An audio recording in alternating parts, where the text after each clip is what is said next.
In early June 1944, a single piece of intelligence sat in an Allied headquarters filing cabinet for a full 72 hours before anyone moved on it. The folder carried a plain stamp. Category C requires further verification. In the daily torrent of intercepts, that label was a kind of controlled shrug. It meant the item was neither dismissed nor believed. It would wait. To many people, that wait would later look like a familiar failure. The typical overinterpretation of a young analyst, the kind of nervous pattern matching that wastes time and blurs priorities. And yet, when historians assembled the scattered fragments years afterward, a colder possibility emerged. If the warning had been treated as urgent, it might have prompted extra patrols, extra briefings, and a subtle but detectable change in how the Allies behaved at sea. In early June 1944, even correct caution could be dangerous if it became visible. By being shelved and rotated into a slower channel, the warning did not create a pattern for the enemy to notice. In that quiet, the invasion fleet may have slipped past a risk that never fully formed into an attack, a set of teeth that stayed in the dark. The story begins in an unremarkable barracks building in southern England. The air held the ingrained mix of old paper, tobacco smoke, and damp wood that never truly dried. Typewriters clacked in uneven rhythms. Telegraph keys ticked and stuttered. Pencils scraped across charts. It was not the glamorous center of command. It was a nerve ending, a place where raw signals were turned into something that could be acted on. Work here moved in a choreography that left little room for pride. A message came in, was logged, copied, and slotted into a tray. A clerk stamped it. A duty officer glanced at it. If it was clearly urgent, it went into a fast queue with higher clearance and tighter distribution. If it was not, it went to analysts who had learned to live with uncertainty and deadlines. Every document carried a small burden of risk because every request for action could ripple outward into ships, schedules, and radio traffic. Among the men and women bent over their desks sat a young analyst named David K. He was quiet, careful with language, and almost unusually attentive to small deviations. When his fingers traced lines on a sea chart, his focus narrowed until the world seemed to consist of nothing but ink and coastlines. That temperament had been forged by a minor mistake months earlier. He had overlooked a subtle change in a call sign inside an intercepted transmission. Later, it was connected to the route of a German supply ship. Nothing disastrous followed, but the knowledge that he had missed the shift lived in him like a splinter. Afterward, he built habits to keep it from happening again. Checklists, cross-references, the refusal to wave off what could not be explained, and the discipline to distrust his own first impressions. On the day that mattered, he was studying an intercepted German encrypted message. The content was routine, sent from a unit tied to a so-called weather observation vessel, reporting visibility and wind speed in a patch of the English Channel. Messages like this arrived by the dozen. They were the sort of paper you read, summarized, and filed with a single line. But David's eyes stopped at the coordinates at the bottom. He slid a ruler across the chart and marked the spot. Then he reached for another map, one of the working charts that lived half open on desks, a sheet layered with the latest markings for known and suspected German S-boat activity, the fast torpedo craft Allied sailors called Eboats and spoke of with open contempt. When he laid the coordinate over the marked sea, the dots nearly overlapped. His stomach tightened. The match did not prove anything. It could be coincidence, an honest weather report from a vessel that happened to be operating in dangerous water. It could be habit, a coordinate used because it was familiar. But it lay on a corridor the S-boats had used before, and it lay uncomfortably close to waters the Allies expected to use for anchoring and staging logistical shipping. The signal in David's mind was not certainty. It was friction, the sense that two pieces of the picture should not fit so neatly. He forced himself through the method he had built for moments like this. First, assume the simple explanation. Then see whether the simple explanation survives contact with the other scraps of evidence. He checked earlier messages from the same source. He compared the reported operating pattern with what a pure weather mission would require. He reread the message for anything that looked too clean or too consistent. He studied the broader chart, not for secret orders but for logic, where escorts would naturally concentrate, where gaps might form, and where a fast night attacker would want to be. S-boats were a particular kind of fear. They did not have to win a battle to matter.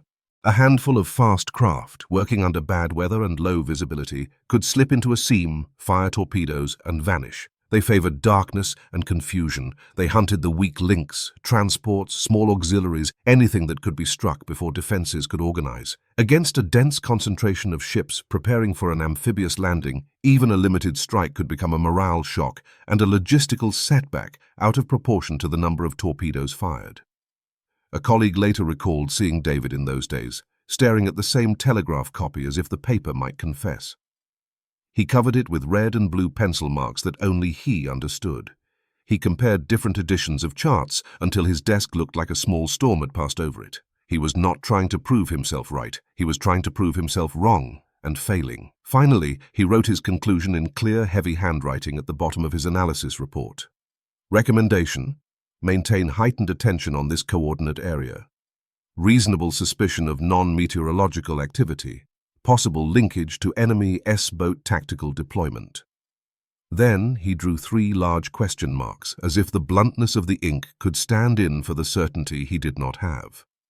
Even that act carried a cost. In intelligence work, a warning did not end when the paper left your desk. A warning could become a brief could become a shift in posture, and a shift in posture could become a pattern that an enemy might notice, categorize, and interpret. David understood that if he was wrong, he would have added noise to a moment when noise could kill. If he was right and nothing happened, he would have to live with that as well. The report entered the distribution pipeline. It moved from tray to tray, from desk to desk, each hand adding a stamp, a signature, a routing line. Like a stone dropped into still water, it was meant to create ripples. The ripples had not yet reached the surface, but the silent contest that always lived inside intelligence, trust versus risk, caution versus urgency, was already underway. The report did not go straight to the top. It first landed on the desk of David's immediate superior, an experienced lieutenant colonel known for steadiness. The officer studied the 3 question marks and frowned. He did not dislike David's meticulousness. He feared what that meticulousness might trigger at exactly the wrong time. It was early June 1944. Operation Overlord, the Normandy landings, was a bow drawn tight, the arrow trembling on the string. To mislead the Germans, the Allies were running the massive, intricate deception effort known as Fortitude. Across southeast England, preparations resembled a film set. Dummy units, fabricated radio traffic, staged movements, all designed to convince Hitler that the landings would come at Calais. Under Fortitude, even honest preparations had to be masked, because the deception was only as strong as its most careless signal. In that setting, acting was never a single choice. It was a chain reaction. A warning about a patch of sea could prompt more escort presence, more patrol overlap, more urgent messages sent to ships and stations. Each message created a trace, a burst of traffic, a shift in schedule, a set of movements that might look from the outside like the Allies were protecting something unusually valuable. Fortitude depended on keeping the enemy's attention and expectations aimed elsewhere. The lieutenant colonel's question was not only whether the threat might be real, but whether the response would be strategically readable. To him, David's suspicion sounded like the profession's oldest trap, a plausible pattern built on thin corroboration. The S-boat threat was real, but it was not new. The Royal Navy and Allied naval commands already had patrols and warning procedures for it. To tighten escort patterns or raise readiness based on a single weather transmission could be more dangerous than the threat itself if it signaled to the Germans that something important was gathering. He called David in. The tone was not hostile, but the conversation carried a firm resistance. The lieutenant colonel spread the chart on the table and tapped the region in question. "David, I understand your concern," he said. "This has always been potential S-boat water, but our patrol lines cover it. The message itself contains nothing aggressive. If we treat every weather report that appears in sensitive water as an imminent strike, our nerves will break long before the enemy does. More importantly, Fortitude could be disrupted." David tried to argue the overlap, the pattern, the discomfort he could not explain away. The officer stopped him with a gesture that was more tired than dismissive. "What we need is a chain of hard evidence," he said. "A decrypted attack order. A reconnaissance photograph with hulls on the water. Not a possible. Your alertness is commendable, but at present we cannot act in a way that risks exposing our overall intent on the basis of this. The outcome was recorded in a short internal memo. Beside the typed line, analyst raises tactical association question regarding message S724. Someone added a hurried handwritten note. Assess with caution. Current priority is maintaining integrity of Fortitude. Avoid cascading effects triggered by localized unverified threat. Recommendation: defer direct warning. Forward to Neptune Area Intelligence Group for cross-check. Deadline 72 hours. Defer, cross-check, 72 hours. Those words meant David's warning would not reach naval escort commanders immediately. It entered a slower, more deliberate channel, the kind designed to catch false alarms before they reached people who could move ships. The system did not say no. It said, wait, verify, and if the threat is real, we will still have time. Time was being spent as a resource. The verification mechanism had its own logic. A small suspicion would be compared against other intercepts, other sources, other patterns. The goal was not to punish caution. It was to keep caution from becoming reflex, because reflex created predictable behavior. A rigid response to every uncertain signal would make the Allies easy to read. The price of a verification window was that genuine danger might sit unaddressed for a while, but the benefit was that the larger machine stayed quieter, harder to profile, harder to bait. David left the meeting with a conflicted mind. He had not been ignored. He had been contained. The feeling of being frozen by process did not let him relax. It made him listen harder. He did not know that almost at the same time, in a well-camouflaged port in northern France, several long, dark German S-boats had just finished refueling. Their crews moved through routine maintenance. Torpedo tube covers stood open for checks and servicing. Tools clinked softly. Diesel engines were tested in short, controlled bursts. In a post-war memoir, one surviving German engine room petty officer wrote, "Those days felt strange. The engines were run daily, kept ready, but the signal to sail never came. The captain seemed to be waiting on an order that would not arrive." Over the next 3 days, time moved forward under two very different forms of waiting. On the Allied side, David spent the verification window in something close to a private campaign. He pulled every low-level intercept he could access, communications that had not been fully decrypted or were considered low priority, and searched for any mention, however faint, of the weather vessel or nearby S-boat units. He requested copies of aerial reconnaissance photography for the region. Under a stereoscope, his eyes burned with overuse, but he saw only water, shifting swells, pale highlights, and grainy emptiness. He worked the way analysts often work when they are afraid of being wrong. He tried to find the missing piece that would end the argument. If there was a clue, he wanted it on paper. If there was no clue, he wanted to know that too. He rechecked his own notes as if they belonged to someone else. He made small tables of times and coordinates. He listened for the rhythm of the office changing, for signs that someone higher up had decided he mattered after all. The anxiety in him slowly curdled into a dull frustration. He found no iron proof. Every hint could be explained away as coincidence. His report began to feel as if it would simply sink into the ocean of paperwork, taking his 3 question marks with it. Across the channel, time produced a different chemistry. The German S-boat forces in port were, in fact, on high readiness. Staff officers were not blind to the value of a preemptive strike in the days before an Allied landing, especially against vulnerable logistical shipping that might be gathering offshore. But the ideal window required calculation. A dark night with little moonlight, a favorable tide that allowed fast approach and clean withdrawal, and weather that offered concealment without turning small craft operations into a gamble with the sea itself. From June 3rd to June 5th, 1944, the Channel's weather shifted in a familiar pattern. The 3rd was comparatively calm. On the 4th, clouds thickened and winds rose. By the 5th, conditions turned unstable and rough. Both sides' meteorological services logged the changes with clinical precision. In the German port, those logs were not abstract. A forecast meant whether small craft could hold speed, whether torpedoes could be launched with any hope of accuracy, whether a return run would end with boats scattered or damaged. Crews might be ready, but readiness did not cancel physics. Each hour of bad weather made the case for caution easier for a commander to defend, and made any proposed sortie look less like a strike and more like a test of luck. For German S-boat commanders waiting on orders, that instability complicated decision-making.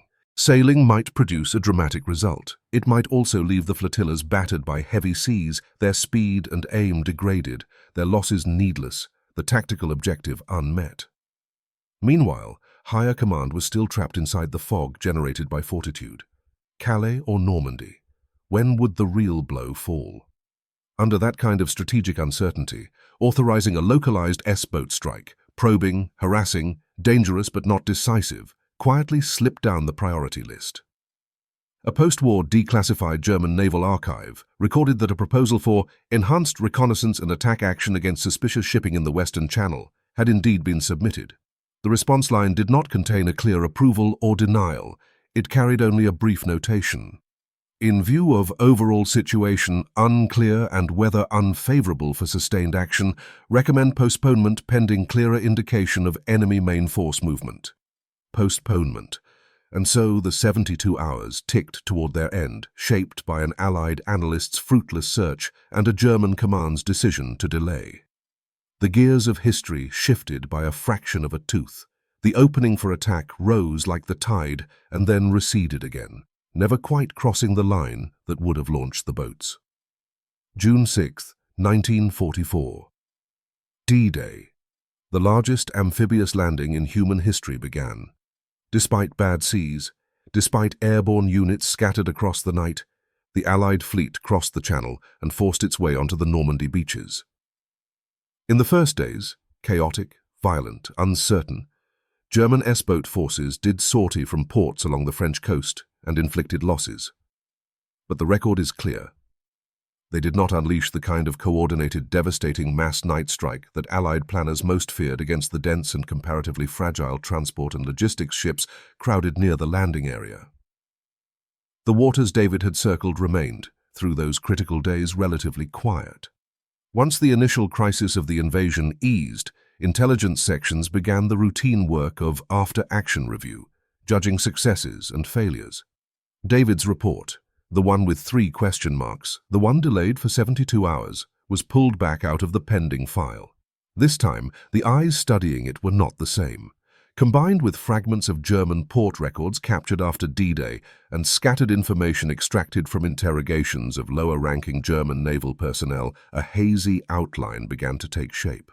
There were indications that in early June, German naval leadership in the West had considered a preemptive plan aimed at what they believed might be Allied staging areas, with S-boat units as a key element. The plan never hardened into a firm operational order.